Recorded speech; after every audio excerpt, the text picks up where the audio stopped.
Have you ever wondered what it's like to be an international admissions recruiter for a university? Well, in today's episode, you're going to find out. Welcome to the Inside Study Abroad podcast. I'm your host, Brooke Roberts. In this show, we explore the world of international education and meaningful travel with some fascinating guests, a little friendly debate, and a whole lot of practical advice. Let's get going. Everyone, welcome back to the Inside Study Abroad podcast, where we're all about helping you launch and level up your career in international education and meaningful travel.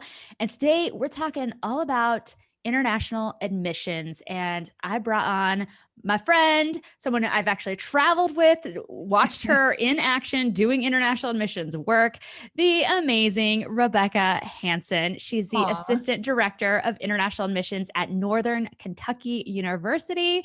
Rebecca, what's up? How you doing, girl? Thank you for that introduction. I'm doing pretty good. I'm really excited to be chatting with you today. Well, welcome to the show. I always like to share a you. little fun facts about people before we dive in. And one things I love about our relationship, our friendship over the years is the fact that we met in India. You were doing a recruitment trip with a company there, and I was on that trip also doing a little bit of consulting and contract work for Girish at Gen Next. And then I want to say it was like 2 years later, 3 years later, something like that. Yeah. We met up again in Thailand, where I was doing my digital nomad thing, and you were there doing was it Thailand? Was it Vietnam? No, it was Thailand. I remember. Yeah. Yeah. And and then the fun fact about all of that is I don't believe you and I have ever been in the same room inside the United States. Yeah, that is true. We only talk to each other in India or South Asia. Yes.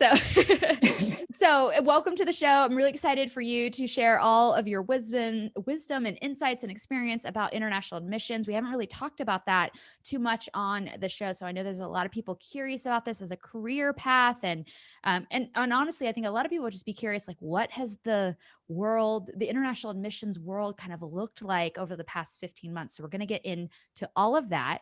But before we do, I always like to start with you sharing with everyone, what is your international education story? So how did you start basically doing the work that you do today?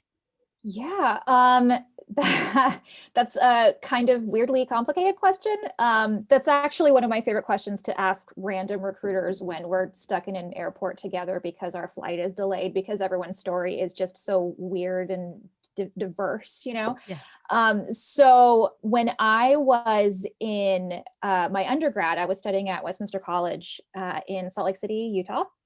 And I was working at a pizza place and hated my job. So while walking around campus, I applied for the first job that grabbed my attention, which was an admissions caller for a student worker. And I thought, oh, I'll talk to anybody. Sure, I'll apply for that job. So I did. You know me well, so to hear that I was an overachiever and dressed to the nines and had a very well polished resume, and was really excited to go in there. It shouldn't surprise you. So I ended up getting called back for a second interview and told that I was overqualified, and asked if I wanted to be the international admissions advisor's student assistant instead. What caught their eye, especially, was the fact that I had put fluent in Brazilian Portuguese on there, because I'm Brazilian American. And so just that little thing kind of flagged them and told them, oh yeah, she might be interested in this.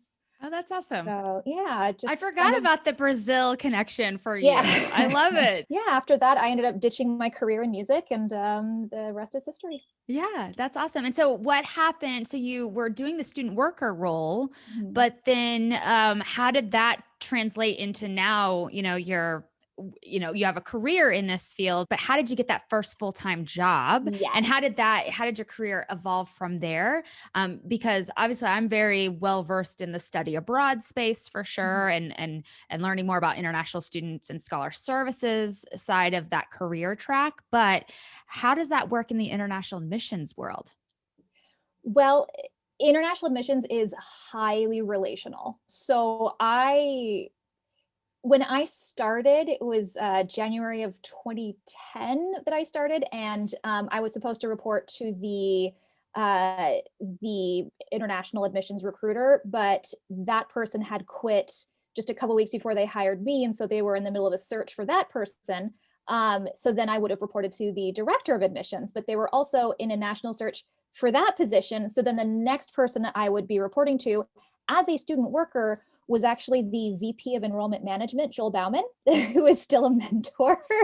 And so I didn't know that he was a VP or what a VP meant. I just knew that he was that guy that I reported to and would just say, hey, I'm here. What do you want me to do today? Right. And so I ended up doing everything under the sun because there was no admissions recruiter. I had to be very much doing everything by myself. He couldn't be very hands-on because he was the freaking VP. And by the time, I think about 8 months later, that they were finally able to have the recruiter in place after hiring someone, and then she left, and then hiring a second person. It was crazy. And then having a new director, finally, I guess I had impressed him enough that by the time I graduated from college, he reached out to me and asked if I wanted to work for him at Stetson University in Florida, where he was the VP. So he ended up coaching me as soon as I graduated. So I was actually, my undergrad is in vocal performance, and I had gotten admitted to University of Utah for a master's in vocal performance. And so I had to make that decision. Do I want to be an opera singer, or do I want to travel the world, which both sound like fantasy made up careers. Right. So I chose travel the world, and I have zero regrets. I love that. I love that story. There's so many lessons there. I think a little homage to Sam Cooper, who also hosts the podcast with me sometimes. She always says to always leave sugar in your tracks. And I love that lesson. I don't know that I've always been the best at it because, but you are like the example, the creme de la creme example of this, of like, clearly you did an excellent job in your role. So that's number one. It's like, do good work and people are going to notice you. But two, also manage those relationships, like be intentional and about cultivating a good professional collegial relationship with you, because you never know where that person is going to end up. And in your case, you ended up at a whole totally different institution, and they were like, who would I want to be on my dream team here? And you were one of those people. And you just never know when those things are going to come up. And so I think that's a really good lesson for anybody listening out there, that you never know where these opportunities are going to come from. So you need to treat everyone you meet as if, this could be a lifelong collegial friendship, and opportunities going both directions could evolve from your career growing, but also from their career growing in different ways. So I really love that. I think there's probably people out there right now being like, I kind of hate her. She just got offered a job without having to apply for anything. I've been told that before. Yeah. Well, and kind of related to that, I'd love to know sort of your understanding and lay of the land of international admissions. Is it a quite I know everything in international ed is very competitive, especially right now, but let's say pre-COVID, were those types of roles hyper competitive? Was it masters required or masters preferred, which is often what we see in sort of the traditional international ed space, or I guess like study abroad, international students and scholars world? What are some of those criteria or considerations somebody should think about? So for an entry-level recruiter, I mean, it kind of runs the gamut. Really, they're looking for somebody with some kind of international connection or experience. For me, it was my Brazilian upbringing and fluency in Portuguese that was something that stood out. Oftentimes they'll want somebody who has some kind of processing or admissions experience. It's considered a bonus. Travel experience is always a bonus, especially if it's a traveling job, because not all admissions recruiters require traveling. There's often armchair recruitment, or it could be local travel, visiting local high schools and cultivating the international student market there. So really they're looking for that personality that can really manage those relationships as well. So being gregarious is a plus, being outgoing is a plus, somebody who can manage those relationships are a plus. So I would say that it's competitive in that if you don't know somebody, it's going to be difficult to get your foot in the door, which is not the best thing to hear. I know for some people. I know though that there are always universities, especially this time of year, who are hiring for new people in their international offices. Summer tends to be the time that happens. So with that, really, I think if you have that international experience, you're gregarious, you have some admissions experience, that I wouldn't say you will have no problem, but you will most likely have to move somewhere if you're Yeah. wanting to have that kind of Yeah. job.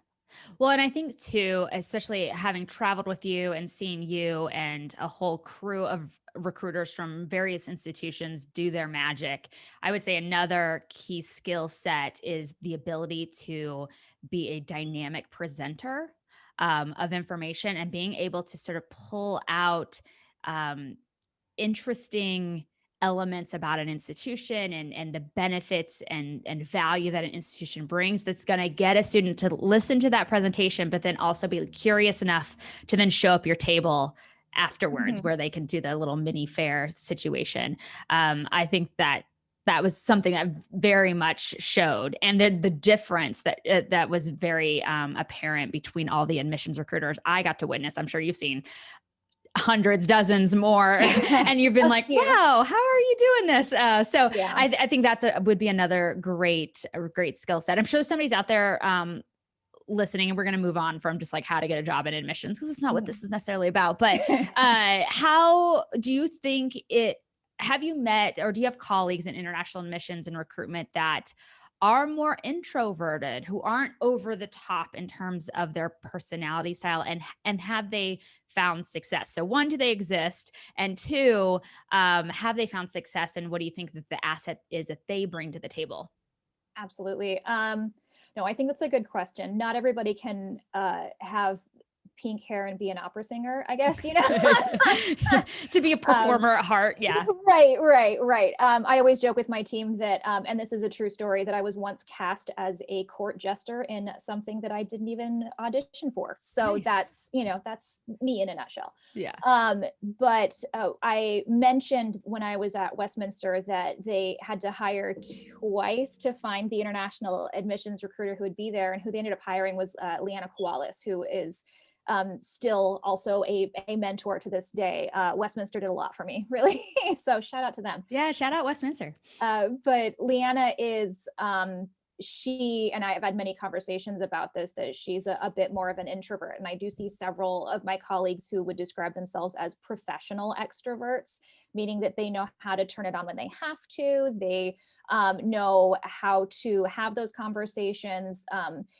There's there are different types of recruitments. There's the kind of recruitment that I am often doing with groups, where I go in front of a room of 100 boys in Mumbai and talk to them about getting to go to Kentucky and somehow making it exciting. And then there are people who do the approach more of relationship management with agents and partners on the ground, or with high school counselors. They do more one-on-one meetings. They can certainly do those presentations and are certainly very adept at it, but they play to their strengths, which is more about strategy, more about finding those one-on-one relationships that they can maximize to really do their job well. I love that. I love that. So if you're listening right now, you have to know what your strengths are, and Mhm. then map that to the various elements of what international admissions and recruitment is all about, and the key strategies, tactics, tasks that people are going to be called upon to do in that role, and seeing where you can really be like, I can shine in these areas, and then you can learn and improve in other areas that may not be your strongest suit. So bringing this all back, let's start with, what is international admissions and recruitment? Should have led with that, but I just got on a tangent.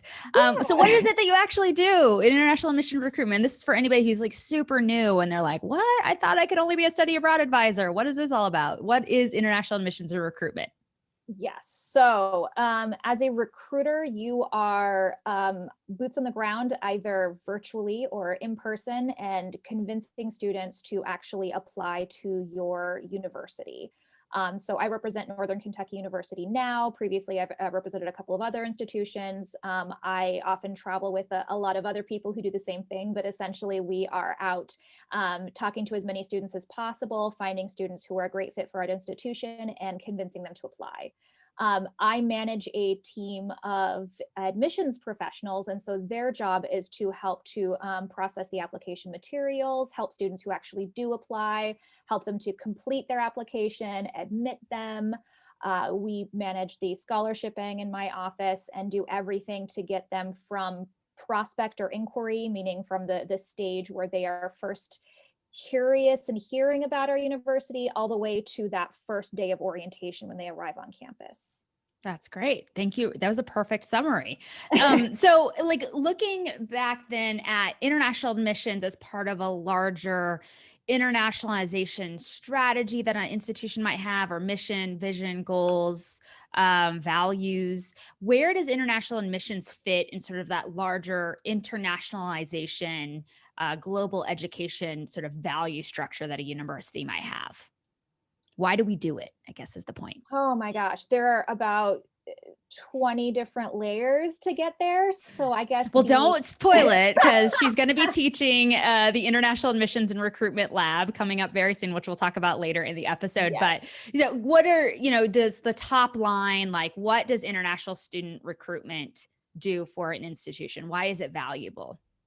So on the economic scale, there was actually a recent study that came out that showed that at major public universities, for every international student enrolled, it actually helped to create more seats for domestic students. And for every international student graduated, it actually increased a domestic student's graduation rate by, I think, I can't remember the percentage point. I won't quote anything, but it actually does help to increase graduation rates and enrollment rates and creates more seats for those students because you're bringing in tuition revenue.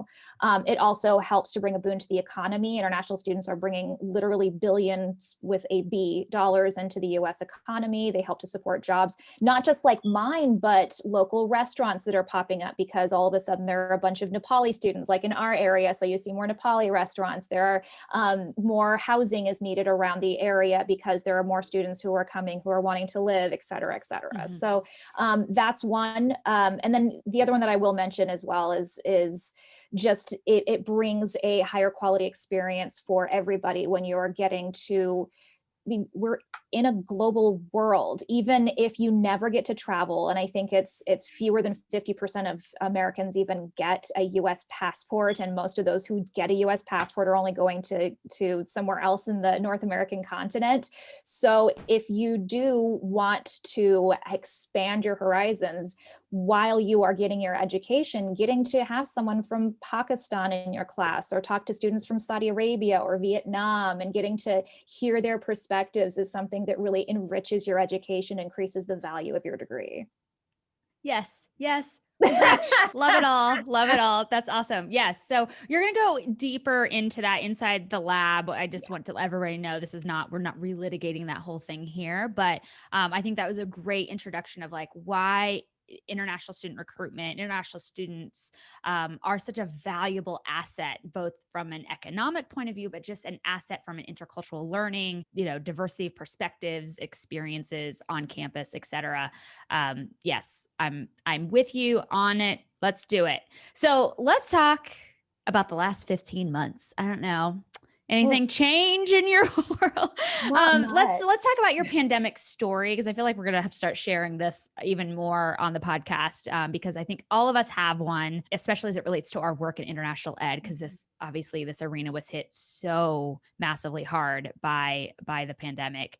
So what was going on in your world in February, March last year, and how did it impact the work that you were doing at that stage? And maybe just give us a hint of like what's going on in international admissions typically around the February, March timeframe. Yeah, so actually I left mid-February and was supposed to come back March 18th after a 3.5-week trip to the Middle East and South Asia. And that's the time of year where really you're doing a lot of work with students who have been admitted and convincing them to really confirm that they're going to enroll at your university. So I was doing a few admitted student receptions abroad. I was meeting one-on-one with admitted students and their parents and going over their scholarship packages and answering any questions that they had. Still visiting high schools and touching up with juniors so that, you know, they're rising seniors, letting them know about NKU and our deadlines as well. So kind of working the cycle for the next year as well. So really it's about closing this class and opening the next class. It's really February to July is that transitional period. So that's what I was doing. I spent time in Ethiopia. I was in Qatar. I then went to India for a couple of days. And all of a sudden when I entered India, there was a bit of a kerfuffle. I was in UAE before that. And the day that I landed, all of a sudden everyone wrote to me and said, I am so sorry. All but 2 of my appointments for like a 3-day period were just canceled because of COVID. I'm like, oh my gosh, is this actually like a serious thing? What's going on? Yeah. And so I get to Ahmedabad, India, and a lot of my appointments were canceled there too. And I actually had a heck of a time getting into the country at all and was just so confused. And then when I finally land in Nepal, I was there to do an admitted student reception with one of my current Nepali students. She came over. She's my marketing assistant, and so because Nepal is one of our largest recruitment areas, and so we were doing a huge reception. That's the last big event that I've done. We had, I think, almost 40 students in attendance, and it was a big deal. It was on March 11th. Yeah. And then the next day, we canceled the rest of the trip and tried 3 times to get out of the country before we were finally able to actually board a flight to get out. So within 24 hours of me leaving, Nepal shut down entirely. And I don't think they've had any international flights since. So I almost got stuck in Nepal, and I'm very thankful I didn't. Yeah, that would be a long time to be away from the fam. Yes. In Nepal. Yeah. Wow. Okay. And so when you got back, let's take it to that next stage. Like you're finally back in the office after all the kerfuffle, which by the way is like my favorite word. I try to use it every day. So thank you for bringing that to the podcast.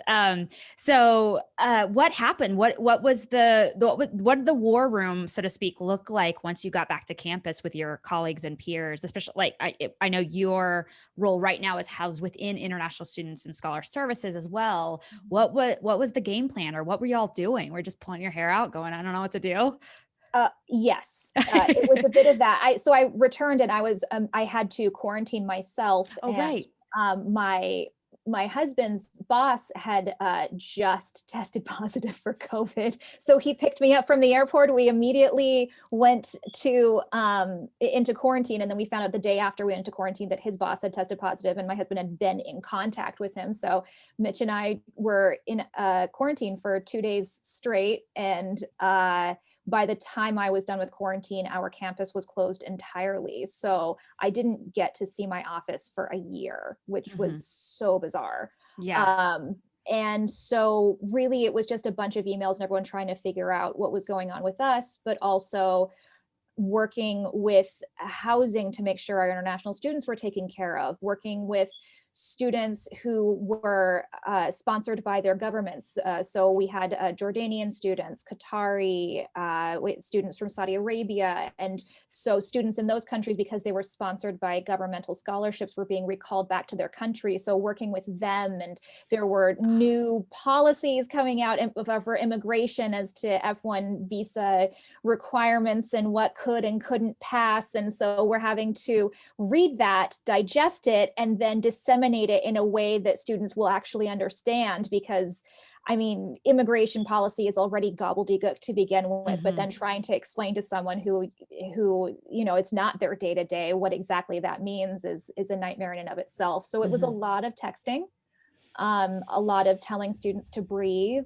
And honestly, the thing I'm the most thankful for is that not only does my team all care for the students, but also we have cultivated relationships across our campus with people who deeply care for our students as well. So with that, it was it wasn't easy, but it was manageable Mm-hmm. because everybody was on the same page. Yeah, wow. That sounds just overwhelming and probably, I mean, obviously for the I just feel so much for the students, domestic and international, on across the board. I mean, it's just obviously a horrible situation. But I think I was talking to Jason Kinnear on a recent episode, and we are talking about the outbound student experience of just like students who'd been waiting for that perfect semester to be able to study abroad, and now they're either one being recalled or just completely canceled, and it kept being moved and moved and moved, and then half are graduated and they're going, I never got to have that dream experience. So I can only imagine, like, also from the international student side of being like, is this going to derail me even getting a degree? And am I going to have to go home? Yet I can't go home because the borders are all the shenanigans and kerfluffle around that is just heartbreaking. But it sounds like you guys just had a great response, and that caring, leading with caring first, and as opposed to being like, this is the policy, get out, or whatever you had to We do. got very flexible. We Yes. got very flexible very fast. That's one, I think, the major lesson that we learned from this in our office, but especially the university, is just how nimble we can be in a crisis. Mm-hmm. Mm-hmm. I love to hear that. So then once you got to the initial months of just like putting out fires and just trying to like keep everybody's head above water, what did then, at what point did you kind of move into like, okay, this is kind of the new normal. We still have to do admissions. We still have to do recruitment in some capacity, even if we aren't back in the office or we're not getting on planes. How did that shift? And when did that kind of shift where you're like, well, I got to do my job now? So I didn't really get a chance to think much about it because in July there were some changes to CVIS regulations for students, which I could talk about for an hour in and of itself. Yeah, And we'll save that. that I aged a year in a week. So just basically dealing with everything. It wasn't until end of July, beginning of August that I was finally able to think, shoot, I'm gonna actually have to figure out how to do my job. Yeah. So I mean, we've talked a little bit earlier about that relationship management and Mm-hmm. and networking, and for me, this last year has proven how important those relationships are. So the first thing that we really looked at doing was making sure that we accepted a variety of ways for students to submit requirements for their application if they still were considering coming, because we weren't sure when they would be able to actually get to campus. Mm-hmm.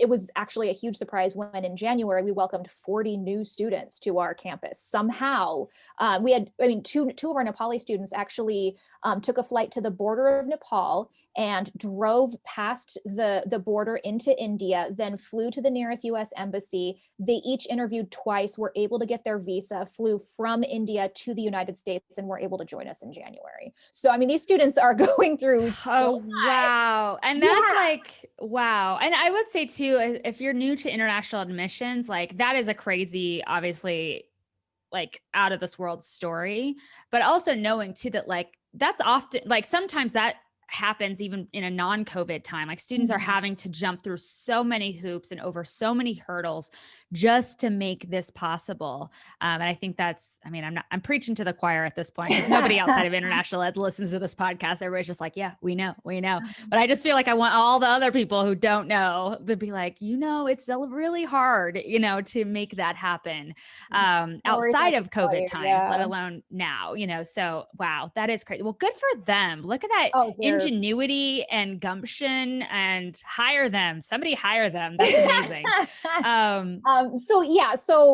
We were able to still welcome students on the campus, but we had to find ways to help them to complete their applications in ways that COVID would allow. So we had to deal with policies first. I reached out to all of my contacts. So I have different recruitment partners in different countries. So I'm reaching out to them, asking them, okay, what are you doing? How can we partner? How can we serve the students that are in your specific area? And so it was really tailoring our digital efforts to the different countries where we were really focused on. We had a couple partners who are more global, bringing back to Girish from Gen Next is one partner that we have. And so we were able to work with them on a series of virtual events as well. So it's, that was definitely our first semester was really focused on those virtual events. But the downside was that this Zoom fatigue that we all hear about now, students were getting virtual fair fatigue. And I think as professionals, I know I was as well. Yeah.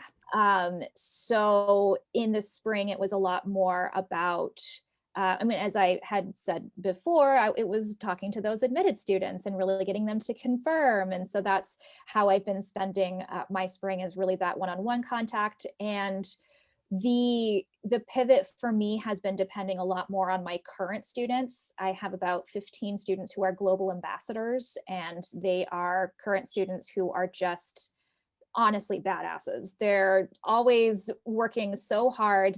Some of them are students who were already reaching out to students and saying, oh, hey, ma'am, there's a kid from my high school who wants to apply, and I already helped him with this, and here's his SAT score. And I mean, they were already doing this kind of stuff. I just wanted to give them something they could actually put on their resumes. Yeah. So they have been helping me a lot. And I think in this next year, as we're slowly transitioning out, I'm going to continue to depend on them, because students don't want to hear from me all the time. They want to hear from a current kid who actually knows what they're going through. Yeah, I know. At this point, it's like, we're so cute and young, but no, we're just old ladies to them at this point. The authority figure, if you will. Yeah. So, well, I think that's great. And you've already kind of like mentioned this, but now, we're in, mid 2021 at the time of recording this. How do you see the next academic year, or the next, cycle for admissions being different? Or do you see it, is it going to be, do you have a big trip plan and you're back to normal? Like, what does international admissions look like, do you think, over the next academic term year? Oh my gosh, I don't know. And that's something I've had to get used to saying, and being okay with not knowing. I want to travel. My university announced a couple weeks ago that as of July 1, the pause on international, or on travel in general, for the university has been lifted. So I am now allowed to travel. But that also means that I have to find countries where I can actually enter the country. So I am starting to think about which areas I might be able to travel to this fall. I'm itching to leave. I still have 3 empty pages in my passport that I need to stamp. And really also a lot of what's been going on this last year has been students deferring from fall to spring, and then from spring to the next fall. And so that's drying up. I need to inject more prospects into my funnel. I need to be meeting with more students. And I think the students need it too. I have so many meetings every single week with students who have never even been to my campus, just on Zoom, just to be able to talk to somebody face to face, as much face to face as you can. And I think that they're desperate to have that experience as well. So I think I'm hoping that by spring it'll be somewhat back to normal. I'm hoping, cautiously optimistic that it will be. We'll see. Do you feel, this is like a surprise question, it just came to mind when you were chatting about that, but like, even looking further out for sort of like future casting of what international ed is going to look like. I mean, I have a prediction that in a year, like, study abroad is going to be booming. Because I think a lot of young people who had thought maybe they might are like, yeah, I absolutely have to now, because everybody's so sick of looking at their own 4 walls. And 2, all the young people who maybe were deferred, they're going to also be like, I got to go. And everybody and their mother, even outside of academia, is like, I got to go. I got to be out in the world. I can't do this anymore.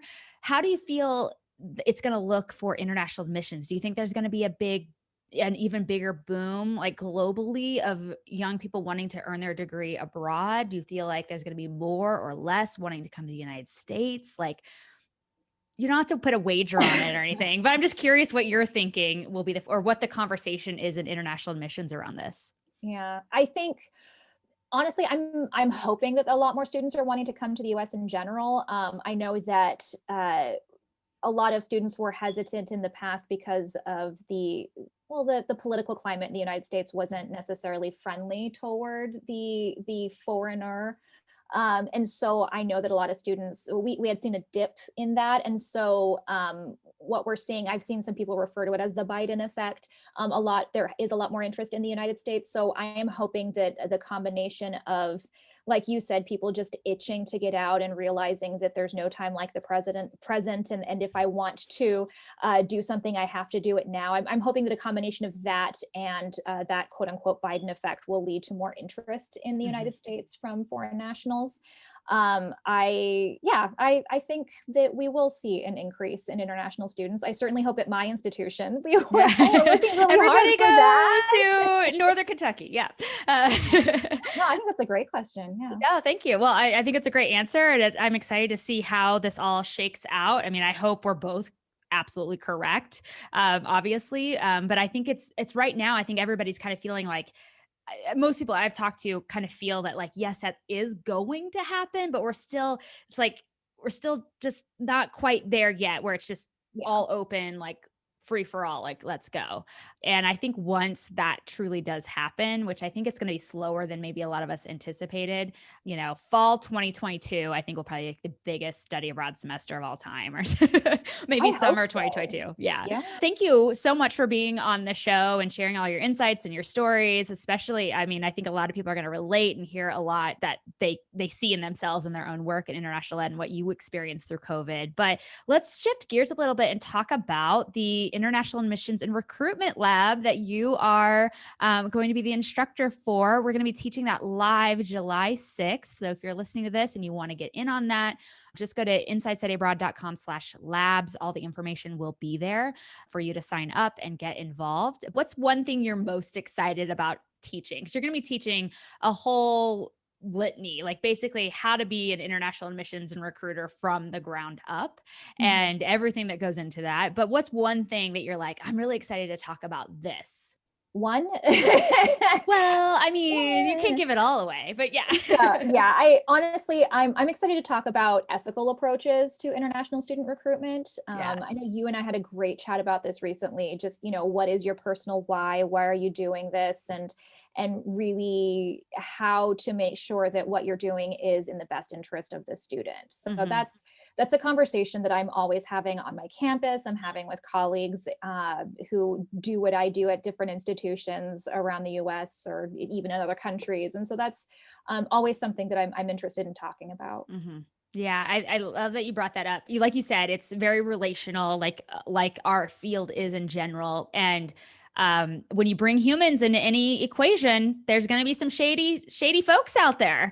And so it is and shady organizations that may not have an ethical or best interest motivation for what they do. And so how do you discern that? How do you vet those people, those organizations, those families, those partners, anybody that you feel like, okay, is this on the up and up? And making sure that you're giving the student the best chance to be successful and get access to these experiences that we hope we can give everybody. That's our, if we get to the woo-woo altruistic outcomes of international ed, we want everybody to have these meaningful intercultural experiences. And so we had a really great conversation about this. I won't go into all of it right now, but that was really fun. And so I think that's going to be a really great part of the teaching. And that's just one part of one module. There's going to be 5 modules. Basically, by the end of this lab, you'll be able to figure out how to define and create your international admissions and recruitment strategy. If you were hit the ground running on day 1 in that role, what would that even look like? How do you make those decisions? What do you need to consider when making those things, and on different approaches and strategies to recruitment, and then managing the whole cycle and the process, and what does that cycle even look like? So I'm really excited for it. Before we go though, the last thing I would want you to share, what are some myths that people might have or believe about international admissions and recruitment that you kind of want to debunk right now before they even join the lab or before they even go explore this as a career path? What are some myths people might believe? I know when I first started at Stetson, some of my colleagues assumed that my job was a vacation. Mm. That is not the case. Actually, I shared this as an example. I went to China, I think 7 or 8 times before I ever got to see the Great Wall. India 6 times before I got to see the Taj. I have been to several countries where all I saw was the airport, the hotel, the high schools I visited, back to the airport and leave. Mm-hmm. So I've been to Costa Rica, but if you ask me anything about it, all I can tell you is what hotel I stayed at. So it's not that glamorous. Not to say that it's not fun. It's a blast. I love what I do, but it's definitely not a vacation.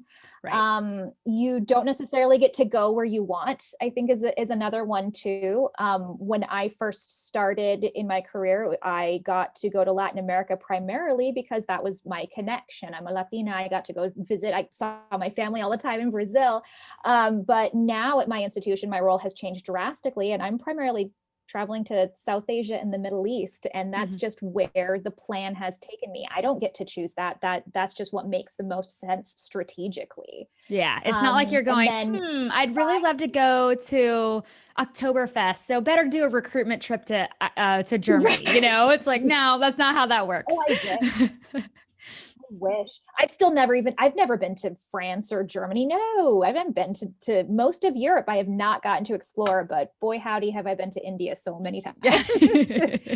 The last thing I wanted to say was that some people assume that the job is travel, travel, travel all of the time. I know recruiters who travel 2 or 3 weeks a year, and I know recruiters who travel about 8 months out of the year. So Mhm. there's no one size fits all recruiter. So inside the lab, she's also going to be talking a little bit too about how to think about this as a career path. If you want to land a job, if you want to be exploring this as a career path, some resources and strategies around that specifically as well. So if this sounds exciting to you, definitely go to insidestudyabroad.com/labs, LABS, to learn more about all of our labs, including this one. And you'll get to learn more from Rebecca and all her wisdom. And thank you so much for being on the show. Thank you for having me. Yeah, I can't wait. So if you guys want to connect with Rebecca, I'll have her LinkedIn profile linked in the show notes. And until next time, we'll see you around the web. All right, bye for now.